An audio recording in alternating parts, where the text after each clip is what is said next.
مساء الخير على حبايبي ومتابعيني، يا رب دايما كده تكونوا بخير وسعادة.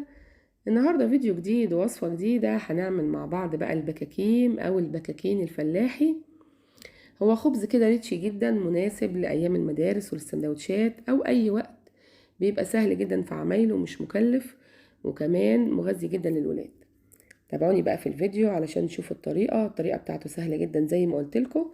بس يلا بسرعة اشتركي في القناة ولايك وشير لو عجبكم الفيديو. شايفين بقى الخبز اللي هنعمله النهاردة؟ تحفة جدا، وزي ما قلتلكم مغذي. المقادير بتاعته سهلة جدا وموجودة عندنا في البيت، وطري قوي زي ما انتوا شايفين كده، هنعمله بكل سهولة. شايفين بقى الجمال والحلاوة؟ مفيش احلى من كده. المقادير بتاعتنا بسيطة جدا زي ما قلتلكم. انا معايا هنا كيلو دقيق جميع الاغراض او جميع الاستخدامات، ومعايا كمان نص كيلو من اللبن الرايب عملناه مع بعض قبل كده، طريقته سهلة جدا. هحط لكم اللينك بتاعه في صندوق الوصف. ولو مش هتقدري تعملي اللبن الرايب، اخلطي زبادي مع الحليب، هيديكي برضو نفس النتيجة. معايا هنا كمان نص كوباية من السمنة مع الزيت، يعني نص كوباية دي عبارة عن سمنة مع زيت.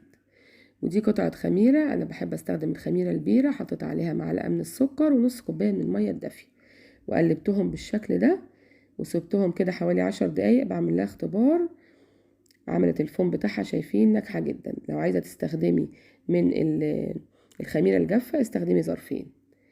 ومعايا هنا كمان معلقتين كبار من القشطة اللي هي وش اللبن الرايب، وذرة ملح، ومعلقتين من اللبن البودر. بيبقى حلو جدا مع المعجنات وبيديها طعم وطراوة، بتكون حلوة قوي مع إضافة اللبن البودر. معلقة كبيرة خل، وكمان معلقة بيكنج باودر. دي المقادير بتاعتنا، مفيش اكتر من كده. كل الحاجات دي موجودة عندنا في البيت، مش محتاجين نجيب اي حاجة من بره. هو بس اللبن الرايب ممكن قلتلك تستغني عنه. تحطي حليب مع زبادي. هنحط كده المواد الجافة مع بعض. انا جبت الدقيق وهحط عليه كده الملح، وكمان هحط عليه البيكنج باودر، ومعلقتين اللبن البودر، معلقتين كبار من اللبن البودر. ده بيبقى حلو قوي، بيدي نتيجة حلوة قوي في المخبوزات بتاعتك او المعجنات بتاعتك. هحط كده المقادير الجافة مع بعض وهقلبهم كده وتكون عندي جاهزة اهو. هقلبهم كده مع بعض حلو قوي كده. دلوقتي بقى هجيب كوباية الزيت مع السمنة، نص كوباية زيت مع السمنة، هضيفهم بالشكل ده. وفي تكاية مهمة قوي، هبتدي دلوقتي ان انا دايما لما بنضيف الزيت او السمنة او اي دهون على الدقيق ما بنعجنش بقى على طول، لازم نبس كده. هنبسها حلو جدا بايديا الاتنين كده. هوريكم بقى طريقة البس، دي مهمة جدا. ايوه بالشكل ده. لازم اشرب كده كل ذرة من الدقيق بالسمنة والزيت اللي انا حطيتهم. لازم على كفي كده اخد كل الدقيق بالشكل ده. ايوه شايفين بقى عامل زي رمل البحر ازاي؟ لكن لو سبتها هيبقى كده السمنة او الزيت او المادة الدهنية اللي انت حطاها مكتلة كده في الدقيق، ومع العجن مش هتقدري ان انت تفكيها. كده مناسب جدا قوي ان انا ابتدي دلوقتي اعجن. انا بقى عملته كده واطمنت ان مفيش اي تكتلات. دلوقتي هضيف بقى اللبن بتاعي، اللبن الرايب كده. ايوه اللبن الرايب ده يا جماعه بيدي ريحه وطعم المخبوزات بتاعتنا تحفه، مش قادره اقول لكم قد ايه. طريقته سهله جدا وبسيطه، ومش عايزه اي حاجه هحطها لكم في صندوق الوصف. وحطيت كده كمان معلقه الخل، وكمان كده معلقتين القشطه، دي ممكن تستغني عنهم، بس بيدوا كده طراوه وطعم كده حلو قوي للعيش بتاعنا. وكمان الخميره ما ننساهاش، شايفين الفوم اللي هي عاملاه دليل على ان هي ممتازه. ولو عندك خميرة جافة برضو مفيش اي مشكلة، حطي ظرفين زي ما قلتلك. وهبتدي دلوقتي اعجن العجينة بتاعتي. هتتعجن بكل سهولة. العجينة دايما اللي بتبس الدقيق مع المواد الدهنية بتبقى سهلة جدا في العجن.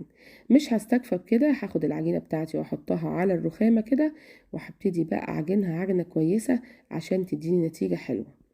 هعجن حلو قوي كده على الرخامة لغاية ما تندمج كل المكونات مع بعضها، وهتكون جاهزة معايا. حلو قوي كده. العجن ده مهم جدا يا جماعة عشان تدينا نتيجة كويسة. خلاص كده هي تمام، محبتش اطول عليكم. احطها بقى كده في العجان بتاعي وهغطيها، وهسيبها كده في مكان دافي. لو احنا في الصيف مش هتقعد وقت خالص، يعني ربع ساعة نص ساعة بكتير. لكن لو احنا في الشتاء هتسيبيها حوالي ساعة في مكان دافي برضو. حلو قوي قوي كده. اغطيها بقى واسيبها تخمر. ودلوقتي هي خلاص هي خمرت اهي، شايفين العجينة واضحة جدا ان هي خمرت. هاخدها بقى كده على الرخامة وهبتدي كده ان انا اقطعها. بصوا بقى كده معايا، هقطعها بكل سهولة. عايزة تقطعيها بسكينة او مقطع او بايديكي كده بكل سهولة، مفيش اي مشكلة. بص انا بعمل عجين ازاي، باخده كده بايديا، ايوه كده، وبلفها كده على الرخامة بسرعة بسرعة. ايوه، قدامي طبعا طبق فيه دقيق، رشه فيه شوية دقيق عشان ما نلزقش. وهعمل كل العجين بتاعي بقى بالشكل ده. شايفين بقى الكمية اللي طلعها كيلو دقيق، حلوة جدا جدا. دي لما تعمليها كل اسبوع في المدارس وتشيليه في الفريزر وتطلعي تعملي لولاد، احسن 1000 مرة ومغذي عن العيش الفينو. وبيبقى صحي جدا طبعا لانه معجون بحاجات كويسة جدا، اللبن والقشطة والحاجات اللي احنا عاملينها وعارفينها من البيت، احسن ما تشتري عيش فينو بقى غالي وما انتش طبعا مش ضامنة لا جودته ولا نظافته. لا دي حلوة جدا وممتازة، جربوها يا جماعة، ولقمة كده ريتش كده وحلوة للولاد، هتغذيهم جدا. هبدأ كده بقى افرد الرغيف بتاعي، هيتفرد معاكي بكل سهولة. انا جبت هنا صينيه عشا كده عندي وحطيت عليها ملايه كده نظيفه زي ما انتوا شايفين، وابتدأت كده ان انا افرد الارغفه بتاعتي. بصوا كده برش دقيق رشه كده خفيفه وببتدي افرد، شايفين بيتفرد معايا بكل سهوله اهو، حلو قوي قوي كده. بس كده تمام، باخده بقى كده وبرده على ايديا كده عشان اي دقيق يتنطر كده ما يكونش موجود في الرغيف. وهبتدي افرد واحد تاني. انا جبت كده كذا صينيه وحطيت عليهم كده ملايه نظيفه او قماشه نظيفه كده، وهعمل بقى الأرغفة بتاعتي كده. مش هتاخد معايا وقت خالص، وكيلو دقيقة يا جماعة زي لعبة كده لعبتيها في 10 دقايق، طبعا بدون وقت التخمير، وقت الشغل بس، مش عايز اي حاجة. بصي سهل جدا ومش عايز اي حاجة، بسيط وسهل جدا. هعمل بقى كل كمية بالشكل ده، ما بتاخدش وقت خالص. شايفين بقى شكل الأرغفة على الصينية. انا مش هخبز دلوقتي ولا اي حاجة، هستنى عليه كده نص ساعة بس هغطيه، وبعد كده نشوف هنعمل ايه. الأرغفة الأولانية شايفين بدأت تخمر اللي على الجنب ازاي، انا عايزاها تكون كلها بالشكل ده. جبت بقى صينية سخنتها في الفرن، ده افضل طريقة على انك تسوي البكاكين. ممكن تسويه على الطاسة مفيش اي مشكلة، بس عشان يكون قابب معاكي ووشه كده يكون احمر.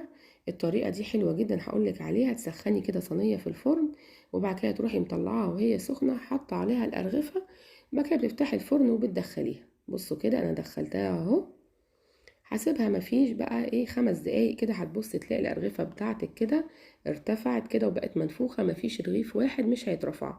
شايفين شكله عامل ازاي بعد ما طلع من الفرن؟ يعني بصراحة الكاميرا ظلماه، الألوان مش حلوة خالص، لكن الرغيف بتاعنا شكله تحفة يا جماعة. ولا الريحة بتاعته وهو بيتخبز، عشان اللبن الرايب ومعلقة القشطة وكمان السمنة والزيت اللي احنا حطيناه، كل ده مع بعض بيديكي رغيف تحفة. عايزة بقى تعمليه للسندوتشات للمدارس، بيبقى جميل جدا ومغذي للولاد، افضل من فينو. انا قلت لكم في اول الفيديو افضل من فينو، افضل من فينو بكتير وصحي عنه، لان المكونات بتاعته جميلة جدا وموجودة كمان عندك في البيت. شايفة بقى الطراوة والجمال والحلاوة، تقدري تقطعيه بالسكينة وتعمليه سندوتشات للولاد، ومن جوه تحفة. الوش الجزء الفوقاني قد التحتاني، يعني الخمر بتاعه حلو جدا. لازم تسيبيه شوية على الصينية بعد ما بتفرديه، وبعد كده تحطيه في الفرن، ما تخبزهوش على طول. دي التكاية دي مهمة جدا. انا عايزاكم بقى كلكم تجربوه وتعملوه بألف هنا وشفا ليكم وولادكم، هيعجبكم قوي قوي. ولو عجبكم بقى ما تنسونيش في اللايك والشير والسبسكرايب للقناة، وياريت تتابعوني على صفحتي على الفيسبوك بنفس اسم القناة مطبخ مرمورة. يلا باي.